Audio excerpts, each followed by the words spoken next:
This is what happens inside your blood vessels after age 60 and why one simple cup could change everything by supporting your body's natural nitric oxide production. Cold hands when you wake up, numb feet when you stand, fingers that turn white or blue in winter. These could be signs of Raynaud's phenomenon or simply poor circulation. Your body is telling you that your circulation is slipping, and today we are going to cover what the published science says you can do about it with something you can drink in your own kitchen. 85%. That is how much your blood vessels lose their ability to relax and open up between your 20s and your 60s, according to a study of 119 healthy adults published in the journal Hypertension. That decline is not a disease. It is what happens to nearly everyone as they age, and it has a name: endothelial dysfunction.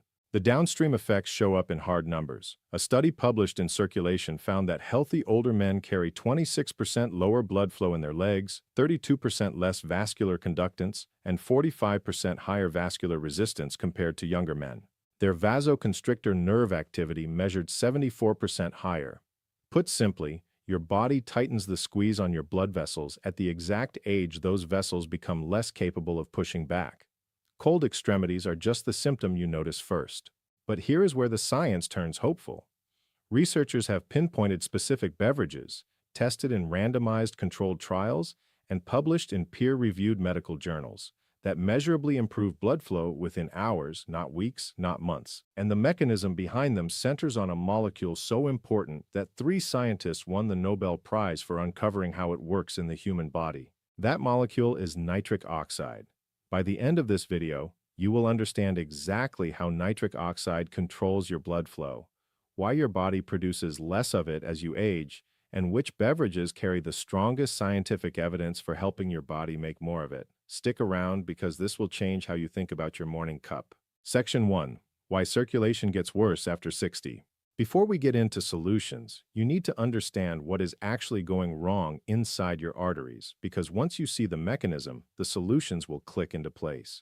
Peripheral artery disease, known as PAD, represents the most well-documented circulatory condition in older Americans. Roughly 6.5 million Americans aged 40 and older live with PAD according to the CDC, and the American Heart Association puts the broader estimate at over 12 million nationwide and 200 million worldwide. What makes PAD especially relevant to this conversation is that its prevalence roughly doubles with each decade of life, affecting about 1% of people in their 40s, climbing past 10% in the 60s and 70s, and exceeding 20% after 80.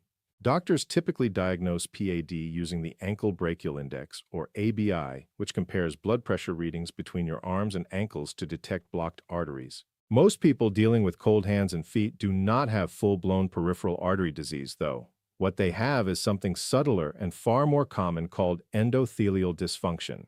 Your endothelium is a single layer of cells that lines every blood vessel in your body, like a thin inner skin coating your arteries and veins. When that lining functions properly, it produces nitric oxide, which signals the surrounding smooth muscle to relax and let the vessel open wider so blood can flow freely. When endothelial function breaks down, your vessels lose the ability to relax on demand. Blood flow drops and extremities go cold. Stefano Taddei and colleagues measured this decline across 119 healthy subjects and published their findings in the journal Hypertension through the American Heart Association. Endothelium-dependent vasodilation dropped by approximately 85% from the 3rd decade of life to the 7th. And here is the part that matters most. When they tested endothelium-independent vasodilation, meaning whether the smooth muscle itself could still respond directly to a relaxing agent, there was no decline whatsoever. The muscles worked fine. Only the endothelial lining had failed. Other research confirmed that flow-mediated dilation falls by about 0.4% per decade in healthy people, with men starting that slide after age 40 and women accelerating sharply after menopause at nearly 0.5% per year. Arterial stiffness adds another layer to the problem, increasing 6 to 8% per decade as measured by pulse wave velocity. Isolated systolic hypertension from this stiffening affects approximately 50% of people over 60, which means your arteries are literally becoming harder pipes that resist the flow of blood. Feeling cold in your hands and feet is not a minor inconvenience. It reflects a measurable, documentable decline in your vascular system, and the root cause in most cases traces back to one molecule. Section 2. The nitric oxide story. Robert F. Furchgott at SUNY Brooklyn, Louis J. Ignarro at UCLA, and Farid Murad at the University of Texas Houston split the 1998 Nobel Prize in Physiology or Medicine for a discovery that rewrote cardiovascular science. They proved that nitric oxide, a simple gas, acts as one of the most powerful signaling molecules in the human body. Before their work, nobody treated nitric oxide as anything more than a toxic air pollutant. The idea that the body deliberately manufactured it to regulate blood pressure, prevent clots, and protect against atherosclerosis was completely unknown. The pathway works like this. Endothelial cells produce an enzyme called endothelial nitric oxide synthase, or eNOS, which converts the amino acid L-arginine into nitric oxide. That nitric oxide drifts into the adjacent smooth muscle cells, triggers an enzyme called soluble guanylyl cyclase, which generates a messenger molecule called cyclic GMP. Cyclic GMP pulls calcium out of the muscle cell, the muscle relaxes, and the blood vessel opens wider. Blood moves through more easily, and your hands and feet warm up. The system collapses with age, and the numbers tell the story plainly. Measurements of endothelium-derived nitric oxide in the coronary circulation revealed a 75% loss in patients aged 70 to 80 compared to healthy 20-year-olds. A separate study tracked flow-mediated vasodilation in skeletal muscle arteries and recorded 69% in young adults around age 24, 51% in middle-aged adults around 45, and just 27% in older adults around 76. When the researchers blocked nitric oxide synthase pharmacologically in young subjects, their vascular function dropped to the level of 70-year-olds, which confirmed that nitric oxide is the difference. And here is something most people get wrong about aging and nitric oxide. Donato and colleagues published a study in the American Journal of Physiology showing that eNOS protein, the enzyme responsible for making nitric oxide, does not actually decrease with age. Levels even trended slightly higher in older adults, probably as a compensatory attempt by the body. The real breakdown happens after production. Increased oxidative stress, especially superoxide, scavenges nitric oxide before it ever reaches the smooth muscle. Your body keeps trying to produce it, but cannot deliver it where it needs to go. That failure is exactly why dietary interventions matter so much for anyone over 60, because a second pathway exists for producing nitric oxide that does not rely on your endothelium at all. Section 3. The dietary nitrate pathway. Most doctors never bring this up with their patients, and that is a shame because it may be one of the most useful concepts in cardiovascular nutrition for anyone past 60. Beyond the eNOS pathway we just covered, your body can generate nitric oxide from dietary nitrate, and this alternate route operates completely independently of your declining endothelium. When you consume foods or beverages rich in inorganic nitrate, that nitrate enters your bloodstream and about 25% of it gets actively concentrated in your saliva by your salivary glands. Bacteria living on your tongue, species like Neisseria, Rothia, Veillonella, and Actinomyces, then reduce that nitrate into nitrite using an enzyme called bacterial nitrate reductase. Once you swallow, the nitrite hits the acid in your stomach, converts into nitric oxide, and enters systemic circulation. Take a moment with that. Bacteria on your tongue form a critical link in the chain that governs your blood pressure and blood flow. Which brings us to one of the most surprising findings in this entire area of research, and it involves something millions of seniors use every single day. Capel and colleagues tested what happens when you wipe out those oral bacteria with chlorhexidine antibacterial mouthwash. Nitrate to nitrite conversion on the tongue dropped by approximately 90%. Plasma nitrite fell by about 25%. Blood pressure climbed 2 to 3.5 millimeters of mercury within a single day. A larger longitudinal study tracking 540 participants found that people who used mouthwash 2 or more times daily carried an 85% higher risk of developing hypertension. If you rinse with antibacterial mouthwash every morning, you could be sabotaging the exact pathway your aging body depends on for nitric oxide production. That deserves a conversation with your dentist. With that foundation in place, the next step is obvious. Which beverages deliver the most nitrate and the strongest evidence for better circulation after 60? Let me set the ground rules before we go through this list. Every study I reference here was published in a peer-reviewed journal. Every number comes from actual trial data, and I will tell you when the evidence is strong and when it gets shaky. That is how we operate on this channel. Number 1. Beetroot juice. No other beverage matches its clinical trial record for improving circulation. Professor Amrita Ahluwalia's team at Queen Mary University of London ran the landmark trial, a Phase 2 double-blind, placebo-controlled randomized study enrolling 68 patients with high blood pressure. Participants drank 250 milliliters of beetroot juice daily for 4 weeks, and the journal Hypertension published the results in 2015. Systemic blood pressure fell by approximately 8 millimeters of mercury, diastolic by 4. Blood vessel dilation improved by about 20%. Arterial stiffness decreased by roughly 10%. The research team pointed out that those numbers rival what a typical blood pressure medication achieves, which sits around 9/5 millimeters of mercury. Speed of onset is what makes beetroot juice stand out even further. An earlier trial by Webb and colleagues at the same university, published in Hypertension in 2008, demonstrated that 500 milliliters of beetroot juice brought blood pressure down within 1 hour, peaking at 3 to 4 hours. 1 hour from cup to measurable effect. Ahluwalia's team then nailed down the active ingredient in 2010 by proving that inorganic nitrate capsules produce the same effects as whole beetroot juice. Her statement was direct. We showed that beetroot and nitrate capsules are equally effective in lowering blood pressure, indicating that it is the nitrate content of beetroot juice that underlies its potential to reduce blood pressure. Brain health entered the picture through a Wake Forest University study in 2011, where older adults aged 70 and above who ate a high-nitrate diet showed increased blood flow to frontal lobe white matter, the region most tied to dementia-related degeneration. Follow-up research found that beetroot juice combined with exercise produced brain connectivity patterns that more closely resembled those of younger adults. One detail stands out for seniors specifically. A 2019 crossover study revealed that older adults experienced a greater increase in plasma nitrite and a larger blood pressure drop from the same dose of beetroot juice compared to younger adults. The older you are, the more you seem to benefit, likely because the failing ENOS pathway hands more responsibility to the dietary nitrate route. A 2025 study from the University of Exeter, the largest of its kind, drove this point home. Beetroot juice lowered blood pressure in adults in their 60s and 70s, but produced no effect in adults under 30. Researchers traced the mechanism to changes in the oral microbiome, with inflammatory bacteria decreasing and beneficial nitrate-converting bacteria increasing. Professor Annie von Italo summed it up. We know that a nitrate-rich diet has health benefits, and older people produce less of their own nitric oxide as they age. So encouraging older adults to consume more nitrate-rich vegetables could have significant long-term health benefits. Effective dosing across most studies lands at 250 milliliters per day of juice or concentrated shots of about 70 milliliters.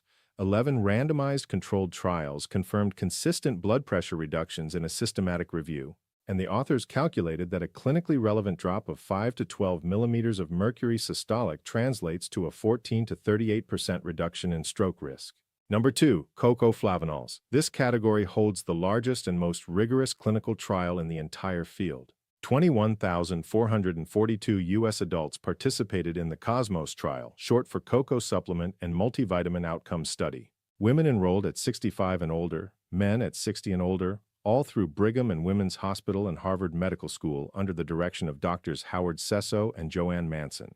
Participants took 500 milligrams per day of cocoa flavanols for a median of 3.6 years. Cardiovascular death dropped by 27%, a statistically significant result. Major cardiovascular events, including strokes and heart attacks, fell by 16%. A 2025 ancillary study added another finding.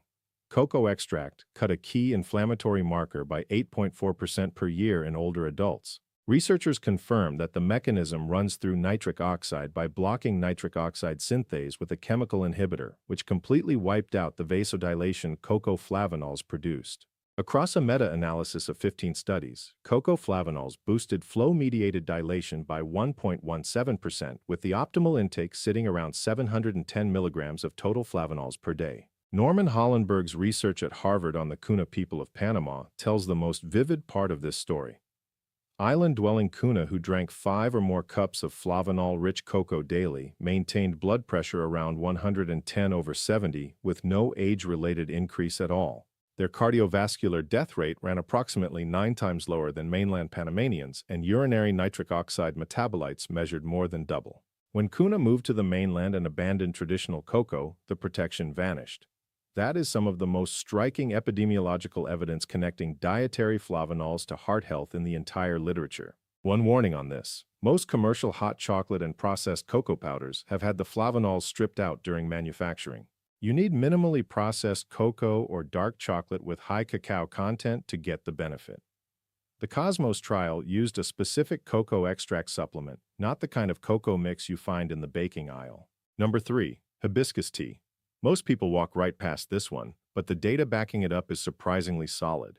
Tufts University ran a randomized controlled trial with 65 volunteers drinking 3 cups of hibiscus tea daily for 6 weeks, and the Journal of Nutrition published the findings. Systolic blood pressure came down by 7.2 mmHg of mercury versus just 1.3 for placebo. Volunteers who started with the highest baseline blood pressure experienced drops of 13.2 over 6.4 mmHg of mercury. 17 randomized controlled trials fed into a meta-analysis that pegged hibiscus tea's systolic reduction at 7.1 mmHg of mercury against placebo. A head-to-head trial pitted hibiscus extract against the prescription drug lisinopril, and hibiscus brought blood pressure from 146 over 98 down to 130 over 86. Less effective than lisinopril, but still clinically meaningful for a tea you can brew at home. Hibiscus works through several routes at once, including ACE inhibition from its anthocyanins, vasodilation through the nitric oxide pathway, and a natural diuretic effect. It carries no caffeine, costs very little, and has a tart, almost cranberry-like flavor. Number 4. Green tea. Moderate evidence, but the consistency across studies earns it a spot on this list. Multiple meta-analyses put green tea's systolic blood pressure reduction at roughly 2 to 3 mmHg of mercury across 13 to 24 randomized controlled trials. A 2025 meta-analysis found that tea improved flow-mediated dilation by 3.22%, which topped every other food group tested. One interesting twist came from a study in Scientific Reports showing that a whole green tea beverage improved flow-mediated dilation while isolated EGCG, the compound most people credit for green tea's benefits, did not.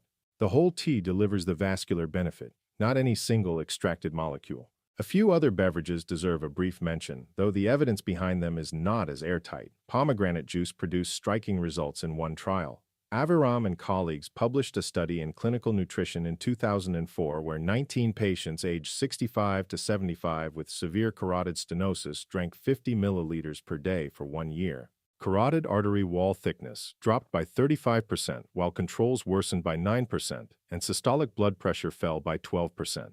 Nobel laureate Luis Ignaro's team at UCLA demonstrated that pomegranate juice shields nitric oxide from oxidative destruction more effectively than grape juice, blueberry juice, red wine, or vitamin C. But here is the thing. A larger trial of 289 subjects failed to replicate those dramatic numbers in the general population, which keeps the evidence in the mixed category. Turmeric drinks containing curcumin showed real promise at the University of Colorado Boulder, where 2,000 milligrams per day of a specially formulated curcumin for 12 weeks increased forearm blood flow by 37% and flow-mediated dilation by 36% in adults aged 45 to 74, with the effect confirmed as nitric oxide-mediated. The catch is bioavailability. Standard turmeric powder barely absorbs into the bloodstream. You either need an enhanced formulation or need to pair it with black pepper, which research shows can increase curcumin bioavailability by approximately 2,000%. Ginger tea pulled a systolic reduction of about 6 mmHg of mercury across a meta-analysis of 6 trials, but the variability between individual studies was extremely high and the effective dose appears to require at least 3 grams per day. Cayenne pepper drinks look promising on paper because capsaicin activates receptors that trigger nitric oxide release in animal models. But I need to be straight with you. A meta-analysis of human clinical trials found no significant blood pressure effect. The animal results have not held up in people, so I cannot present cayenne as a proven circulation booster based on the current evidence. Section 5. Safety. What seniors need to hear. No responsible discussion of benefits can skip the risks, especially when the audience includes people on multiple medications. This section could save you a trip to the emergency room, so please stay with me. Blood thinner interactions come first because they carry the highest stakes. If you take warfarin, dabigatran, or any other anticoagulant, pay close attention. Ginger tops the risk list with the most documented cases. A published report described an 80-year-old man on dabigatran who died within 24 hours from gastrointestinal hemorrhage after starting a ginger cinnamon drink just 3 days earlier. Multiple additional case reports document dangerously elevated INR levels in warfarin patients who added ginger supplements, and Memorial Sloan Kettering recommends stopping ginger supplements 2 full weeks before any surgery. Turmeric and curcumin extend bleeding times and interfere with clotting factors. New Zealand's Drug Safety Authority reported one patient whose INR shot past 10 after starting turmeric while on warfarin, and an INR of 10 is a medical emergency that can lead to fatal bleeding. Green tea works in the opposite direction because its vitamin K content can reduce warfarin's effectiveness. One case report tracked a patient whose INR plummeted from 3.79 to 1.37 during heavy green tea consumption, which meant the blood thinner had essentially stopped doing its job. Blood pressure medication interactions deserve equal attention. Beetroot juice and hibiscus tea carry the highest risk of pushing blood pressure too low when layered on top of existing medications, a condition that can cause dizziness, falls, and fainting in seniors. One study found that hibiscus significantly altered the absorption profile of the blood pressure drug captopril.